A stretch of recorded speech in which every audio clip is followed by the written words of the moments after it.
আজ এই টিউটোরিয়ালে আমি দেখিয়ে দেবো একটি নতুন ফ্রেশ পাসপোর্ট আপনারা অনলাইনের মাধ্যমে কিভাবে অ্যাপ্লাই করবেন। বন্ধুরা, এখন কিন্তু নতুন পাসপোর্ট অ্যাপ্লাই করতে গেলে আপনার কাছে Aadhaar card, voter card, birth certificate এবং আপনার যদি মাধ্যমিক পাস সার্টিফিকেট থাকে তাহলে কিন্তু আপনি পাসপোর্ট অ্যাপ্লাই করতে পারবেন। মাধ্যমিক সার্টিফিকেট যাদের নেই তারাও কিন্তু অ্যাপ্লাই করতে পারবে। মাধ্যমিক সার্টিফিকেট থাকলে ইসিআর এবং ইসিএনআর যে পাসপোর্টের ভাগ রয়েছে সেই ক্যাটাগরির মধ্যে আপনি কোন পাসপোর্টটি পাবেন এবং আপনি যদি পাসপোর্টের অ্যাপ্লাই করেন তৎকালে অ্যাপ্লাই করবেন না নর্মালি অ্যাপ্লাই করবেন, কত টাকা ড্রাফট কাটবে, আপনি কতদিনের মধ্যে এই পাসপোর্ট হাতে পাবেন, পাসপোর্টের পিএসকে অফিসে যেদিন ভেরিফিকেশনে যাবেন সেদিন আপনাকে কী কী ডকুমেন্ট সাথে করে নিয়ে যেতে হবে, আপনার পাসপোর্টের পুলিশ ভার্সন হবে কিনা, যদিও পুলিশ ভার্সন হয় কী কী ডকুমেন্ট সেখানে আপনাকে দেখাতে হবে, সমস্ত কিছু এই ভিডিওতে আমি বিশ্লেষণ করব এবং অনলাইনের মাধ্যমে আপনি একটি ফ্রেশ নতুন পাসপোর্টের কীভাবে আবেদন করবেন সেটাও আমি স্টেপ বাই স্টেপ দেখিয়ে দেবো। বন্ধুরা, পাসপোর্ট অ্যাপ্লাইয়ের জন্য আপনাকে সার্চ করতে হবে পাসপোর্ট সেবা। এটা সার্চ করার পর প্রথমে যে ওয়েবসাইটটি আসবে এই ওয়েবসাইটটি কিন্তু আপনাকে ওপেন করে নিতে হবে। তো আমি ওয়েবসাইটটি ওপেন করে নিচ্ছি এবং এখানে লগ ইন এবং রেজিস্টার রয়েছে, কোনায় দেখতে পাচ্ছেন লগ ইন অ্যান্ড রেজিস্টার। এটাতে আপনি রেজিস্টার করে নেবেন, যদি রেজিস্টার লাগে তাহলে লগ ইনে ক্লিক করবেন। আমার যেহেতু লগ ইন রয়েছে বা রেজিস্টার রয়েছে আমি লগ ইনে ক্লিক করলাম এবং লগ ইনের এখানে লগ ইন আইডি চাইছে, তো আমার যে রেজিস্টার আইডি রয়েছে আমি সেটা এখানে বসিয়ে দেবো এবং আমি কন্টিনিউয়ে ক্লিক করব। কন্টিনিউ ক্লিক করার পর এখানে আপনার সামনে পাসওয়ার্ড চাইবে। আপনি যে রেজিস্টারের সময় যে পাসওয়ার্ড ক্রিয়েট করেছিলেন ওটাই বসাতে পারেন বা ওটিপি দ্বারাও আপনি লগ ইন করতে পারেন। তো আমি পাসওয়ার্ড দ্বারাই বসাচ্ছি এবং সাইন ইনে ক্লিক করছি। সাইন ইনে ক্লিক করার সাথে সাথে আমার কিন্তু পাসপোর্টের মেন যে লগ ইন ড্যাশবোর্ড রয়েছে সেটা কিন্তু ওপেন হয়ে যাবে। তো আমার সামনে ওপেন হয়ে গেছে এবং আমি যেহেতু নতুন পাসপোর্টে অ্যাপ্লাই করবো আমি কোথায় যাবো, সার্ভিসে গিয়ে এখানে যে প্রথমে যে অ্যাপ্লাই ফর ফ্রেশ পাসপোর্ট বা রিইস্যু পাসপোর্ট রয়েছে এটাতে ক্লিক করবো। এটাতে ক্লিক করার পর আপনার সামনে এরকম আসবে, স্কিপ ফর নাও, নেক্সটে ক্লিক করবেন। তারপর এবার আসছে আপনার passport type, applying for fresh passport, normal এবং 36 পেজ। তো আপনি যেহেতু রিইস্যু করলেন রিইস্যু সিলেক্ট করবেন, তৎকাল করলে তৎকাল সিলেক্ট করবেন। এবার আপনার অ্যাপ্লিক্যান্ট ডিটেলস, আপনার প্রথম নামটা এখানে বসাতে হবে। এই ডিটেলসগুলো আপনাকে ফিল করতে হবে। তো কীভাবে ফিল করবেন চলুন আমি দেখিয়ে দিই। তার জন্য আপনি প্রথমে যান এবং এখানে গিভেন নেম, আপনার নামের প্রথম নামটা এখানে বসাতে হবে। আমার নাম জসিম বিশ্বাস, তো জসিমটা প্রথম ঘরে বসাবো এবং বিশ্বাসটা সারনেমের ঘরে বসাবো। ওকে, তারপর আপনি জেন্ডার মেল না ফিমেল চুজ করে নেবেন। তারপর আপনার নাম কখনো চেঞ্জ করেছেন না সেগুলো নো সিলেক্ট করে নেবেন এবং আপনার ডেট অফ বার্থটা আপনি এখানে বসে দেবেন। ওকে, তারপর এখানে নিচে কি বলছে, is your place of birth out of India, আমি নো সিলেক্ট করলাম এবং আপনার প্লেস অফ বার্থ, আপনার যদি বার্থ সার্টিফিকেট থাকে সেই বার্থ সার্টিফিকেট অনুযায়ী আপনার প্লেস অফ বার্থ সিলেক্ট করে নেবেন। তারপর আপনার স্টেটটা চুজ করে নেবেন এবং আপনি তারপর ডিস্ট্রিক্টটা চুজ করে নেবেন। ওকে, আপনার যে ডিস্ট্রিক্ট হবে সেটা চুজ করে নেবেন। আমি চুজ করে নিলাম। তারপর আপনি marital status, married, unmarried, single, আপনি যেটা হবে সেটা সিলেক্ট করে নেবেন। কেমন, যদি আপনি সিঙ্গেল হন সিঙ্গেল বসাবেন, যদি ম্যারিড হন ম্যারিড। এবার হচ্ছে ম্যারিড যদি আপনি বসান তাহলে কিন্তু আপনাকে পাসপোর্ট অফিসে তাহলে কিন্তু আপনাকে ম্যারেজ সার্টিফিকেট শো করাতে হবে। না থাকলে আপনাকে একটা অ্যানেক্সার যে ফর্মটি আসবে ওটা কিন্তু আপনাকে ফিল করে অফিসে কিন্তু আপনাকে দেখাতে হবে এবং সেখানে কিন্তু একটি পাসপোর্ট সাইজের ফটো অ্যাটাচ করে আপনাকে যাবতীয় বিবরণ ফিল করতে হবে। তারপর সিটিজেন অফ বার্থ করবেন। তারপরে আপনার প্যান কার্ড থাকলে প্যান কার্ডের নম্বর এখানে বসাবেন। ওকে, তো আমি প্যান কার্ড নম্বর বসে দিচ্ছি।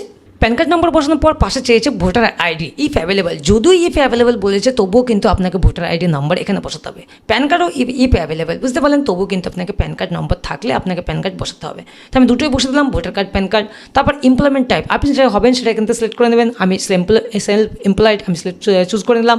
তারপর either your parents in case minor, no select করবেন। তারপর এডুকেশন কোয়ালিফিকেশন, আপনি যত পড়াশোনা করছেন সেখান থেকে সিলেক্ট করে নেবেন। মাধ্যমিক হলে মাধ্যমিক, গ্র্যাজুয়েশন যেটা আপনি হবেন সিলেক্ট করে নেবেন, বুঝতে পারলেন। তো আমি যার ফর্ম ফিল আপ করছি এটা 7% লেস রয়েছে, আমি সেই ক্ষেত্রে 7% লেস করলাম। তারপর ভিজিবল ডিস্টিংগুইশিং মার্ক, আপনার শরীরে কোনো চিহ্ন থাকলে আপনি বসাতে পারেন, নাহলে ছেড়ে দেবেন। তারপর আপনার চেয়েছে আধার কার্ড নাম্বার ইফ অ্যাভেলেবল, যদিও ইফ অ্যাভেলেবল তবুও কিন্তু আপনি আধার কার্ড নম্বর অবশ্যই বসে আই অ্যাগ্রিতে চেকবক্সে ক্লিক করে 7 নেক্সটে ক্লিক করবেন। এবার আসছে আপনার ফ্যামিলি ডিটেলস, আপনার বাবার নাম এবং সার নেম মানে টাইটেল বসাতে হবে, মায়ের নাম মায়ের টাইটেল বসাতে হবে, গার্জেনের নেম গার্জেনের টাইটেল বসাবেন এবং পাউস নেম, যদি আপনি ম্যারিড হন তাহলে অবশ্যই আপনি পাউস নেম বসাবেন, যদি আনম্যারিড হন তাহলে কিন্তু ছেড়ে দেবেন, এখানে কোনো ঘর আসবে না। যেহেতু আমি যা করছি এর ম্যারিড সিলেক্ট করেছি সেই ক্ষেত্রে কিন্তু পাউস নেমটা এসেছে। তো সেই ক্ষেত্রে আমি ফাদার নেমের প্রথম নামটা বসে দিলাম, লাস্ট নেম বসে দিলাম, মায়ের নেম ফার্স্ট নেম বসে দিলাম, লাস্ট নেম বসলাম, গার্জেন নেম, তারপর গার্জেনের লাস্ট নেম। ওকে, পাউস নেম হলে মানে আপনার ওয়াইফ থাকলে বিবাহিত হলে আপনি ওয়াইফের নাম বসাবেন, ওয়াইফের সারনেম বসে দেবেন। তো আমি কী করবো, সারনেম বসে দিচ্ছি ওয়াইফের। তারপর আমি আবার সেভ অ্যান্ড নেক্সটে ক্লিক করবো। সেভেন নেক্সটে ক্লিক করার পর এবার আসবে আপনার অ্যাড্রেস ডিটেলস এখানে হাউস নাম্বার যেখানে চেয়েছে, এখানে যদি আপনি ভিলেজ এরিয়াতে থেকে হন তাহলে আপনি ভিলেজ বলে আপনার ভিলেজটা লিখে দেবেন এবং একটু প্রেস মেরে আপনি পোস্ট অফিসটাও একই বক্সে লিখবেন, ভিলেজ এবং পোস্ট অফিস, বুঝতে পারলেন? তো আমি দুটোই লিখছি, ভিলেজ লিখলাম এবং পোস্ট অফিসও একই বক্সে লিখলাম। তারপর ভিলেজ, টাউন, সিটিতে জায়গায় আপনি পিএস আপনার যে পুলিশ স্টেশন রয়েছে তার নাম বসাবেন, তারপর আপনার পিনকোড বসাবেন, পিনকোডটা আমি বসে দিচ্ছি এবং পিনকোড বসানোর পর আপনি এখান থেকে আপনার স্টেটটা চুজ করবেন, নিচ থেকে স্টেট আমি চুজ করে নিলাম। তারপর আমি আমার ডিস্ট্রিক্টটা চুজ করে নেবো, ডিস্ট্রিক্ট চুজ করার পর আমি আমার পুলিশ স্টেশনটা এবার চুজ করব। এইবার কী করব, আমার একটি mobile number without country code, কোনো কান্ট্রি কোড দেবো না, জাস্ট আমার মোবাইল নাম্বারটা আমি এখানে বসে দেবো। আমি জাস্ট কিন্তু সংক্ষেপে ফর্ম ফিল আপটি করে দেখে দিচ্ছি সহজেই। তারপর আপনার ভ্যালিড একটি ইমেল আইডি কিন্তু এখানে বসাবেন। তারপর ভ্যালিড ইমেল আইডি বসানোর কারণ হচ্ছে আপনার কিন্তু অফিস থেকে ফাইলের সমস্ত কিছু কিন্তু এই মেলে এবং মোবাইলে সেন্ড করবে। তারপর is your permanent address yes করবেন, is your permanent same address yes করবেন এবং সেভ অ্যান্ড নেক্সটে ক্লিক করবেন। তারপর ওকেতে ক্লিক করবেন। ওকেতে ক্লিক করার পর এবার আসবে এমার্জেন্সি কন্ট্যাক্ট হিসাবে আপনি আপনার নাম বসাবেন এবং আপনার অ্যাড্রেসটাও এই একই ঘরে বসে দেবেন। ওকে, আমি বসে দিলাম, যারা আমি অ্যাপ্লাই করছি তার নাম বসে দিলাম, অভিজিৎ কর্মকার, তার অ্যাড্রেস, ভিলেজ নেম, তার পোস্ট অফিস, তার পুলিশ স্টেশন, তার ডিস্ট্রিক্ট, তার পিনকোড, এই সমস্ত কিছু এই একই ঘরে আমি বসে দিচ্ছি। কেমন? বসে দেওয়ার পর নিচে কী চেয়েছে, মোবাইল নাম্বার উইদাউট পিনকোড এবং মোবাইল নাম্বারটা বসাবেন। কিন্তু আপনি এমার্জেন্সি কন্ট্যাক্ট হিসেবে আপনি বাবার নামও বসাতে পারেন, দাদার নামও বসাতে পারেন, কোনো সমস্যা নেই।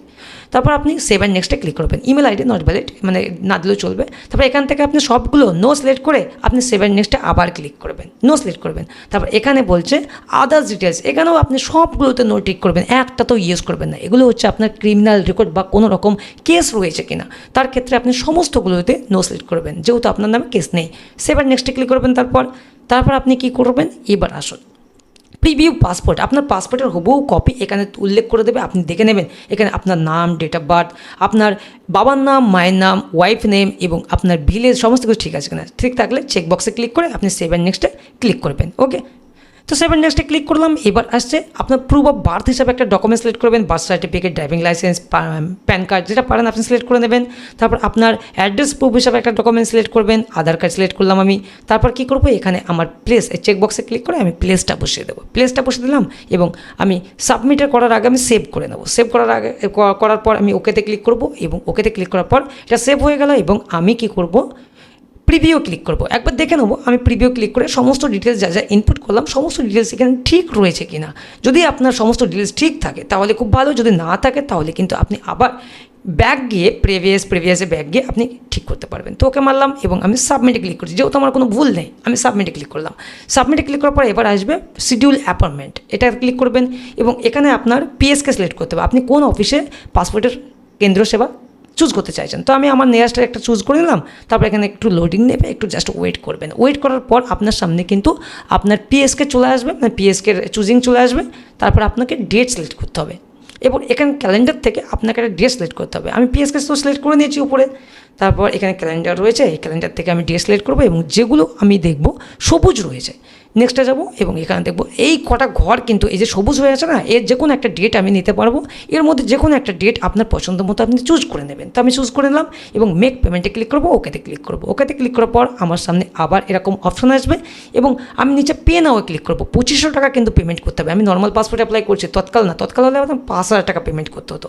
তো আমি পে নাও ক্লিক করলাম এবং আমি ইউপিআই চুজ করবো। ইউপিআই চুজ করার পর আমি জাস্ট এবার কনফার্মে ক্লিক করবো। কনফার্মে ক্লিক করার পর আমার সামনে 2500 টাকার একটা পেমেন্টের কিউআর কোড আসবে এবং আমি আমার ফোনপে, গুগল পে থেকে এই কিউআরটা স্ক্যান করে আমি 2500 টাকা নর্মাল পাসপোর্টের জন্য আমি পেমেন্ট করে দেবো। বন্ধুরা, আমি এটা জাস্ট নর্মাল পাসপোর্টে অ্যাপ্লাই করার জন্য আমি 2500 টাকা, যদি আমি তৎকাল মারতাম তাহলে কিন্তু আমার কাছ থেকে 5000 টাকা ড্রাফট কাটতো। এবং তৎকাল পাসপোর্ট কারা করে, যাদের এমার্জেন্সি পাসপোর্টের প্রয়োজন, 2-4 দিন 5 দিনের মধ্যে যাদের প্রয়োজন তারাই তৎকাল অ্যাপ্লাই করে। যদি আপনারও প্রয়োজন থাকে তাহলে আপনি অ্যাপ্লাই করতে পারেন এবং সেমভাবে আপনাকে ফিল আপ করতে হবে এবং জাস্ট আপনি পাসপোর্ট টাইপের যে নর্মাল রয়েছে ওখানে তৎকাল সিলেক্ট করে দেবেন, এইটুকুই ফারাক। এবং যারা মাধ্যমিক পাস রয়েছে তারা কিন্তু ইসিএনআর পাসপোর্ট পাবে, বুঝতে পারলেন। এবং আমি যেহেতু যারা অ্যাপ্লাই করছে তার নন ইসিএনআর মানে ইসিআর পাসপোর্ট, তার মাধ্যমিক পাস নেই এবং আমার পেমেন্ট কিন্তু সাকসেসফুল হয়ে গেছে, আমি পেমেন্ট করে দিয়েছি। তো এটা ওয়েট করবেন, অটোমেটিকলি এটা আবার পাসপোর্টের যে সেবা কেন্দ্র রয়েছে সেই পোর্টালে আবার কিন্তু ব্যাক চলে যাবে। তো দেখুন আমার এখানে কিন্তু ব্যাক চলে এসেছে এবং আমার কোন টাইমে আমার অ্যাপয়েন্টমেন্ট পড়েছে সমস্ত দিয়ে দিয়েছে। আমি এবং প্রিন্ট রিসিভে ক্লিক করব। এই প্রিন্ট রিসিভে ক্লিক করব এবং এখানে প্রিন্ট অ্যাপ্লিকেশন রিসিপ্ট রয়েছে, এটাতে আমি ক্লিক করব। এটা একটা ক্লিক করার পর এখানে আমাকে এটা ডাউনলোড করতে হবে এবং প্রিন্ট করতে হবে এবং আমি প্রিন্ট অ্যান্ড ডাউনলোড রিসিপে ক্লিক করব। তো আমার এটা অ্যাপ্লিকেশনটা ডাউনলোড হয়ে যাবে এবং ডাউনলোড হয়ে যাওয়ার পর এটা আমি এক কপি প্রিন্ট করে নেবো, প্রথম পেজটা, জাস্ট প্রথম পেজটা, এবং আমার সমস্ত ডকুমেন্টস, আমার Aadhaar card, voter card, pan card, মাধ্যমিক পাস সার্টিফিকেট, আমার বার্থ সার্টিফিকেট, এই সমস্ত ডকুমেন্টস এবং প্যারেন্টস আধার ভোটার, এগুলো আমি সমস্ত কিছু অরিজিনাল নিয়ে যাবো এবং একটা করে কপি বা জেরক্স করে নেবো এবং তার নিচে আমি নিজেই সেলফ অ্যাটেস্টেড করে নেবো। শুধু এই ফর্মটা বাদে বাকি সমস্ত ডকুমেন্টসে সেলফ অ্যাটেস্টেড করব এবং এই ফর্মটি নেব সব থেকে উপরে। আমি সমস্ত ডকুমেন্টস অরিজিনালও ক্যারি করব, অরিজিনাল নিয়ে যেতে বলবেন না, অরিজিনাল সাথে করে অবশ্যই নিয়ে যাবেন। কোথায় নিয়ে যাবেন? আপনি যে পাসপোর্ট পিএসকে চুজ করলেন না, আপনি যে ডেটে চুজ করলেন, যে টাইমে চুজ করলেন, সেই টাইমের আগে আপনি উপস্থিত হয়ে যাবেন এবং আপনি ওখানে গিয়ে আপনার পিএসকে অফিসে যখন যাবেন সমস্ত ডকুমেন্টস ভেরিফাই করবে, দেখবে, শুনবে, দেখে ভেরিফাই করবে এবং আপনার ফাইল কিন্তু গ্রান্টেড হয়ে যাবে। কোনো কিছু অরিজিনাল নিয়ে যেতে ভুলবেন না, আপনার সমস্ত ডকুমেন্টস অরিজিনাল নিয়ে যাবেন, কেমন? তো বন্ধুরা, আপনার ফাইল গ্রান্টেড হয়ে যাওয়ার পর সেই ফাইল আপনার নিয়ারেস্ট যে থানা রয়েছে সেই থানাতে ফাইল পাঠিয়ে দেবে। তারপর আপনার 5 দিন 6 দিন পর কিন্তু ডিআইবির জন্য ডাক আসবে এবং ডিআইবিতেও আপনার সেম সমস্ত ডকুমেন্টস আপনাকে নিয়ে যেতে হবে ডিআইবি ভেরিফিকেশনের জন্য। এবং আপনার Aadhaar card, voter card, pan card, resident প্রমাণ হিসাবে আপনাদের বাড়ির যে পুরানো দলিল রয়েছে, বাবা মায়ের ভোটার কার্ড, আধার কার্ড, দাদুর ডকুমেন্টস থাকলে দাদুর ডকুমেন্টস এবং আপনার বাবা মায়ের যে ভোটার লিস্ট রয়েছে, আপনার যে ভোটার লিস্ট রয়েছে, এই সমস্ত ডকুমেন্টস নিয়ে গিয়ে আপনি কিন্তু পুলিশ ভেরিফিকেশন কমপ্লিট করবেন। পুলিশ ভেরিফিকেশন কমপ্লিট যে হয়ে যাবে, আপনার ফাইল, সেই ফাইল আবার আরপিওতে পাঠিয়ে দেবে, কলকাতা আরপিও অফিসে। তারপর আপনার ফাইল সেখান থেকে গ্রান্টেড হয়ে যাবে।